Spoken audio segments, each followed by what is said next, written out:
Hello there fellow humans, and today we're gonna go on a journey of heavy tanks, because heavy tanks tend to be the easiest class to learn and play in World of Tanks Blitz, and it is something you should definitely start with as well. While there are also easier to play medium tanks like an E50M, it's most of the time best to start off with the heavy tank, because the combination of firepower and armor most often allows you to make some mistakes that get forgiven by the tank. That, for example, that Object 268 wishes he would get forgiven, because it is not gonna happen.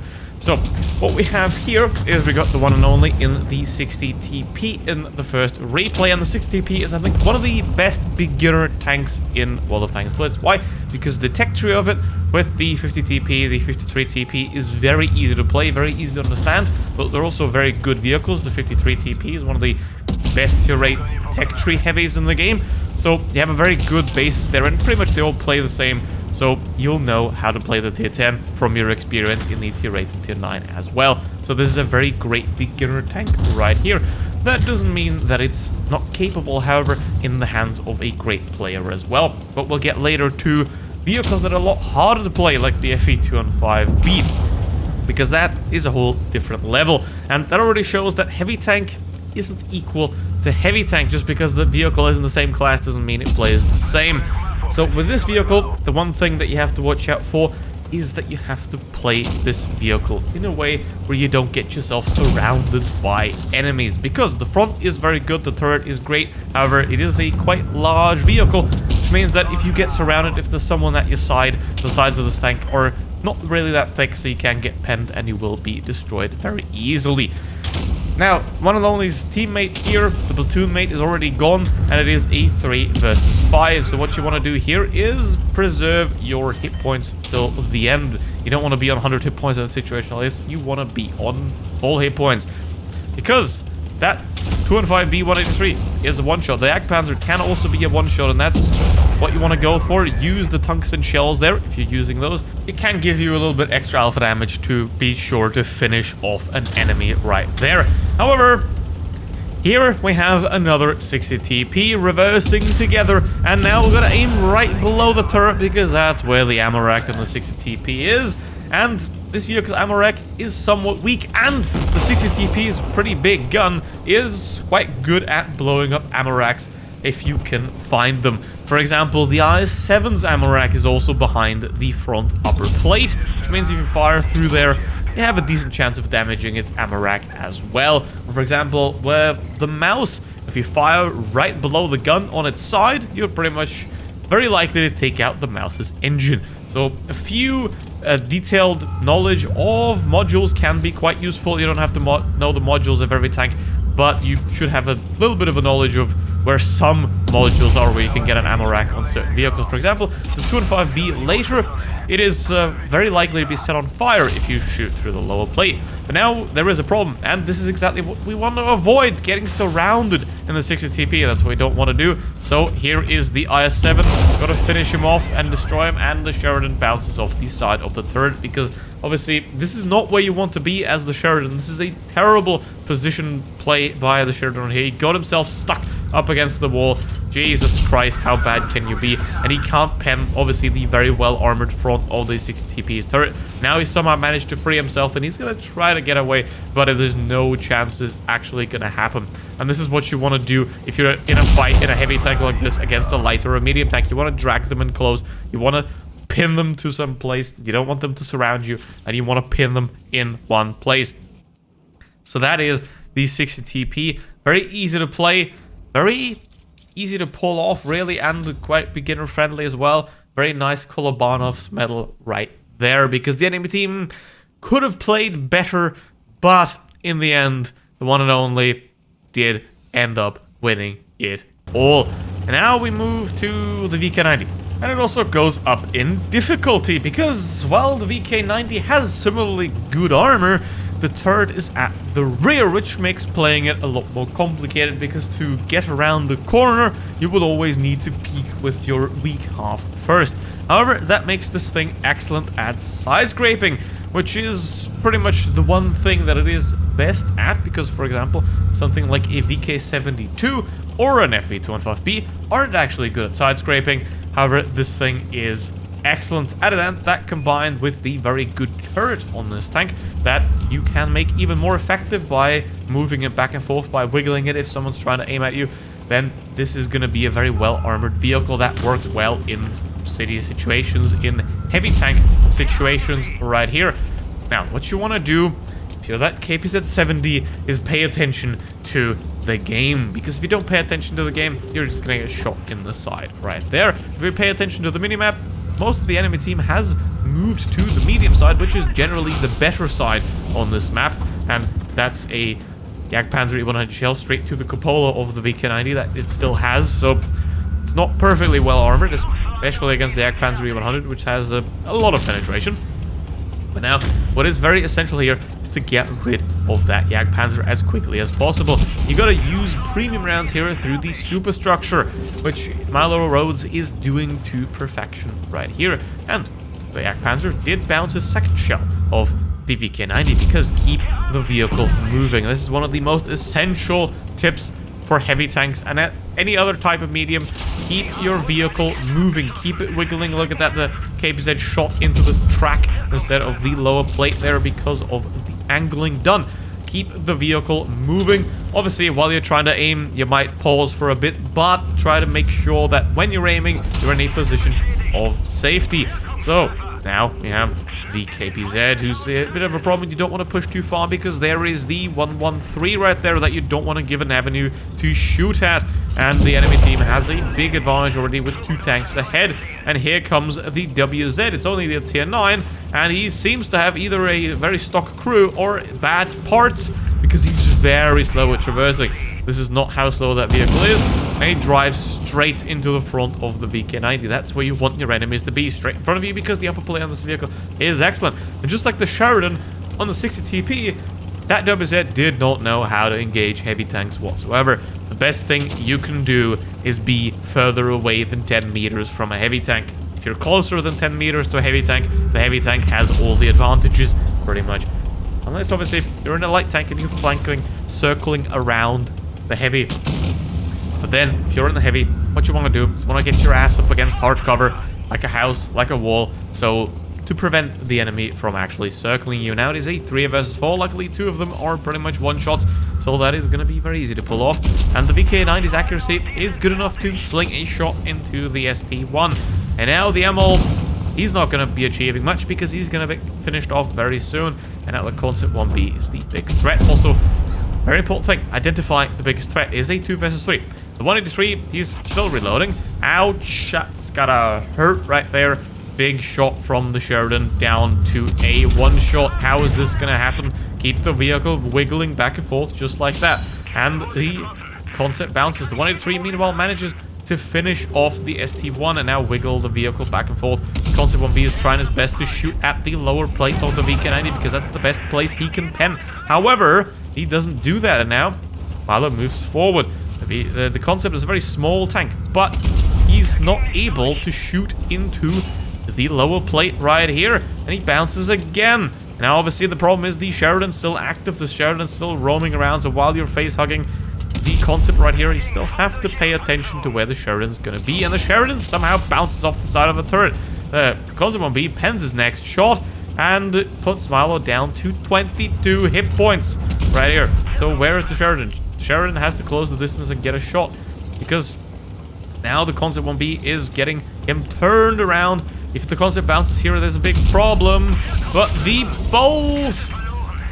both falter at the armor, and the Sheridan does the mistake of getting too close to the VK90, and he gets himself rammed to death, and there the Concept 1B is not able to get the last shot. Oh my! That was a perfect display of how to play a heavy tank like this, and also a perfect display from the enemy of how not to play against a vehicle like this. If you're in a Sheridan, you don't want to get too close, because even as you're circling, that VK90 still has mobility and can still ram you to death, especially if your hit points are that low. And now, we just got from the Concept to the Concept. Different tank, same player once again. And if you want to send me your replays, put them on my Discord server. Link to that in the channel description down there. So, we have the Concept 1B. And with a little bit of aim, the E100 can be penned easily as well with the heat rounds of this vehicle. And what you want to do in a vehicle like this is play hull down. The 60 TP is a perfect all-rounder. The VK90 is a side-scraping monster. This time, we're gonna stay low. And also, ideally, don't face-hug VK90s. That's what we just learned. Don't face-hug VK90s in a Concept 1B. And now, use the third armor of this vehicle primarily. While the VK90 also benefits quite a lot from its great third armor, and it has a lot of gun depression over the side of the vehicle, this thing has its full 10 degrees over the front, so you want to go hull down wherever you can. The upper plate is also very well angled, which means you will be able to deflect a lot of shell off there as well to try to hide the lower plate at all costs. And that's true for pretty much any heavy tank. The lower plate is always going to be the weak spot, and whether you hide by side scraping in a VK90 or by playing hull down in a Concept 1B, you always want to hide that lower plate. And also obviously your sides, you also want every enemy in front of you. You don't want the enemies behind you or on your side, because that's normally where you don't really have any armor. The majority of heavy tanks, pretty much all heavy tanks, don't have enough side armor to be able to deflect shells from there, unless obviously you have weird funky angles going on. Now obviously the E100 is sitting there. He has no intention of actually playing well, because he's just sitting there. And he should know that this Concept 1B is in its element right there. And the Tortoise just goes and pushes over the top for no apparent reason whatsoever. I don't know, maybe he doesn't want to exist anymore, but at this point, the Tortoise is dead. You don't want to play like that. You want to think about your next move, because here's the thing. One of the most essential things as well is not just know the maps and know the tanks, it is also know your exit plan. If you get yourself into a situation without knowing how you're going to get yourself out of that situation, you're not going to get out of that situation. So always know your exit plan. Have your exit plan ready when you get yourself into a new engagement in a new fight. Because if you're losing that fight and you can't exit, you're done. That's it. You can only lose one fight, then you're dead, pretty much. So what you want to do here, again, the E100 has no intention of actually playing well. The Cobra is a meme tank. It's going to fire its HE or heat rounds, so that's not going to be too big of a problem in a hull down situation. The E100, however, if you have to overpeak, is going to be a pretty big problem, because the 183 is still lurking in the back, so there is no way of pushing out this E100 right now, who's now hiding behind the house, which he probably should have done about 1500 hit points ago from his perspective, because once you're on 100 hit points, you have to play safely if you want to or not. So ideally you want to preserve your hit points a little bit better than that, especially in the middle of the game when you have a disadvantage on your own team. Like say you have a 4v5, then you want to preserve your hit points, that you have more hit points to play with in the end of the battle, because if you're 100 hit points at the end of the battle, you're screwed. If you have 1,000 or even 2,000 still left at the end of the battle, you're in a position of power to still win that match. And that E100 doesn't know that, and he peeks out sideways, but he is able to repair his track and get back into cover, and 6,000 damage dealt already right here. The enemy is just feeding themselves into the Concept 1B. It seems like they're not even trying to actually get away or do a different approach. Obviously, what they should do is push the bottom side right there, instead of staying in this hull down position where the Concept 1B has all the advantages. And obviously, Milo is doing it perfectly here. Use the advantage of the Concept 1B, this hull down capability, where all you need to do is hide your lower plate and you're pretty much impenetrable. And obviously the enemy can do nothing about that. I mean, they could try and flank around, and here's the E50M trying to do that on 141 hit points. Great snapshot there. But now, it's all over. It's a 4 versus 3, and the WZ's low. He's gonna go down with the next shot. Or not. Well, he's gonna go down with the next shot anyway, because he's still there. And the 183 also isn't in his back spot, so he can't protect him. And now he's trying to hide behind the house. And now, what you can do, get a little bit of risk going, because 1,000 hit points is more than enough to survive a shot from the Cobra as well. You can simply go for the WZ right there, who gets arguably a pretty nice snapshot off there at the end. And 7,200 damage later, the enemy have learned a vital lesson. If you know how to play a heavy tank, like this one, in a hull down position, and no matter the map, be it this one, be it Canyon, be it Mines, if you put a vehicle like this in a hull down position, and the enemy team don't know how to deal with it, which most enemy teams don't know how to deal with, you are gonna have a really excellent game. And most likely isn't gonna be 8,000 damage, but it might be 4,000, 5,000 even.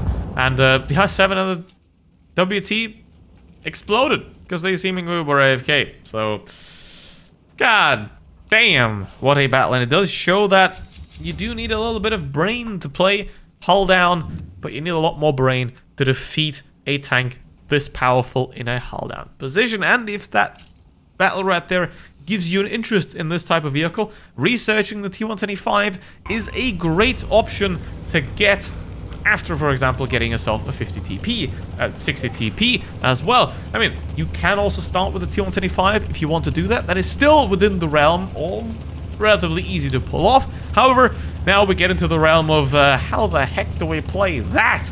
Because the MX M454 is a massive target, and unlike the Concept 1B, unlike the VK90, unlike the 6TP, this thing doesn't really have great armor. However, we do have great replays here because the replays are terribly bugged and have been for quite a while, because this is wargaming we're talking about, and obviously they're moving to Unreal Engine eventually, so they can't be bothered to actually fix the replays anymore, so this replay is pretty buggy. Now, this vehicle is also a hull down tank, but it's a lot more vulnerable. It's got big cupolas. It's got a massive turret with very weak side armor. And the hull is also massive with very weak sides as well. Even the side front plates are weak on this vehicle as well. So if you rotate this vehicle just slightly trying to angle, you will be able to get penned in those front plates. So this is not really a great tank for beginners whatsoever. But how do you pull this one off? Obviously a 6TP, a VK90. They all follow a very easy and simple formula. 6TP, get yourself somewhat semi-hull down and use the big alpha damage to trade favorably. With the VK90, your side's great, you use the turret armor over the side. Gun depression over the side. With the Concept 1B, that's even easier. Just stick yourself in a position like this one and shoot away. And with the MX, pretty much do the same, but you have to be even more careful. Because obviously, while the Concept 1B has a very flat, small turret, this thing is gigantic. So if you're in a hull down position, you're going to have to be very, very careful of what you do. And you do not want any vehicles off to the sides, even more than in the Concept. And now, two E100s. The E100 is also a very easy beginner tank that can be recommended. However, the E100 has a problem. The E100 is a all-rounder that is going to lose against pretty much any other heavy tank if that other heavy tank is in their element. E100 is going to lose against the Concept. If a Concept's hull down, it's going to lose against this vehicle if this vehicle's hull down.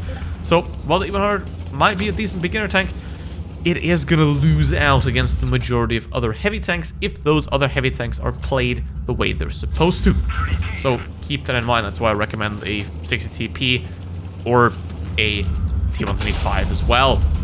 But the E100 is still a decent choice as well if you know how to pull it off. And if you don't, for example, try to hull down an E100, because that's not how the E100 works. And now, in this position, already 3,000 damage dealt, which is almost exclusively against those two E100s right there. And the object is now doing a quite smart thing, trying to defeat the MX's armor, and that is to fire HE at the turret. Because if you can sort of hit the side of the turret in a way, it is going to do quite a lot of HE splash damage because it doesn't have any armor on the side of the turret. And obviously those guys, they don't know what the hell they're doing. The team right here of Mythadron is also doing a very good job of not allowing any flanks. And now he's reversing into the T95 E6 here to try and take him out, because you do not want to get surrounded in this vehicle, or in any heavy tank for that matter. You always want any enemy in front of you, and especially in a vehicle that is as big and as badly armored on the side as this one. I mean, look at the size. Look at how much larger this vehicle is compared to the T95. It is quite crazy. So you don't want to have this thing in a position where it's out in the open, where it's vulnerable, because if this thing's out in the open, you're gonna get yourself shot. In a 6TP, in a VK90, in a Concept, you might still be able to rely on your armor, but in this thing, it got none. You can HE the size of this vehicle in a lot of tanks, so be very careful of that. And now the E100 is pretty much the only vehicle that's on the flanks, which is what you want to watch out for, because that's the one that can do a lot of damage. You don't want to have that 1,000 damage HE shell straight to your sides. Now the VK... God damn it, VZ. Why would you do that? Why would you just stay out in the open, sitting there? And why would the object now sit out in the open? I mean, the object can see that the MX has a pretty good cover there in form of the dead 114, but he's like, nah, I'm gonna one shot, but I'm gonna go forward and attack into an entire team of enemies right there. And I have no idea how that one bounced. It shouldn't have. But one thing to keep in mind with epic replays like these, they aren't possible without luck.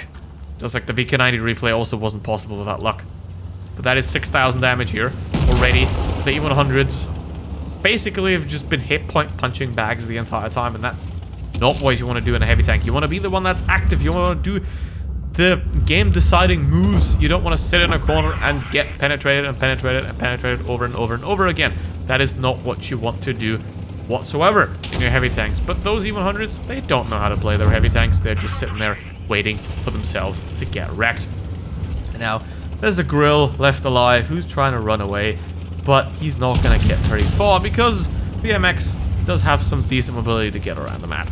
And pretty much perfect display here of how not to play against the heavy. Once again, don't get too close, don't face hug them, but also don't put that heavy in a perfect position of power to whittle you down slowly.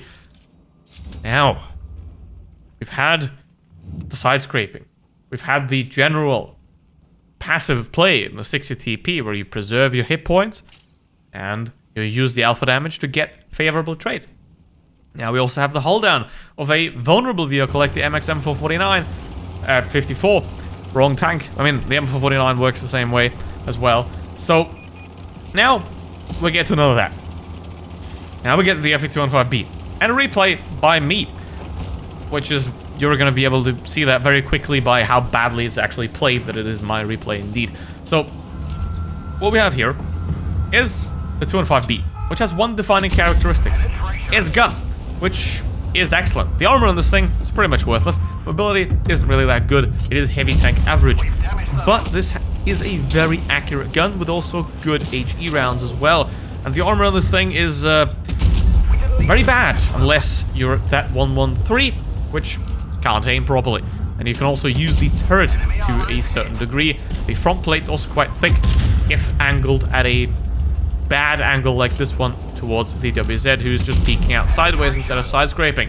Man, you have a long tank, it's a boat, side scrape the damn thing. Now, he's also got more alpha damage, so he could favorably out-trade me, but he's just not. Now here's the MX-30B, not paying attention, not having any map awareness right there. And what I can do now is I know that this WZ is pretty much isolated over here. There's nothing, nobody to help him. And I do also know that the Grill is currently busy with another heavy tank on my team. So I can go for the WZ and now play this position right here. Go forward into here. And now what I can do is I can support the Yaw in his fight against the Grill. And I can also take shots at the MX-30B if he's trying to somehow circle or attack the Yaw. And now the Sheridan's also going back. So now my mission is pay attention to those mediums over there and fire at the VK90, who's not wiggling his turret. Do you see that? He was just driving straight up without any movement in his turret, and that allows me, with my 215B, to use the excellent accuracy of the tank. He's also completely over-angling right there as well, which is what you don't want to do. So basically, the VK replay we saw earlier is how to do it perfectly. That VK is doing everything wrong. Over-angling, not angling the turret whatsoever. That is how you don't play the heavy tank of the VK90. So it definitely does come down to the player more than the tank in pretty much any situation, because any heavy tank can defeat any other heavy tank. It mostly comes down to the player. And now 4,700 damage already, just pumping shots into the sides of these vehicles. Again, I'm overextending here, putting myself at risk of getting shot by the VK90, which I do, and now I am at one shot right here. However, at this point, I know that we're pretty much likely to win anyway, and I can use the adrenaline and the excellent DPM on this vehicle outright to get the shot down onto the VK90, and that's 5,300 damage dealt already, with only 300 hit points left. But here goes the MX-30B. He's dead. The FE-4202 is a two-shot. The Sheridan is quite healthy. So if I was the Sheridan, I would get the heck out of there, because as the Sheridan, I would know there's an FE-25B around. The FE-25B is not nearly as mobile as I am. So as the Sheridan, I would get the heck out of there, but he doesn't. just like the Sheridan in the 60 TP replay, he stays around, he tries to fight, and he gets destroyed for it. So, be mindful of how you play your heavy tanks, because you make the whole difference. So think about how you're going to play them. What type of heavy are you playing? How are you going to play it? And most importantly, wiggle your damn tank!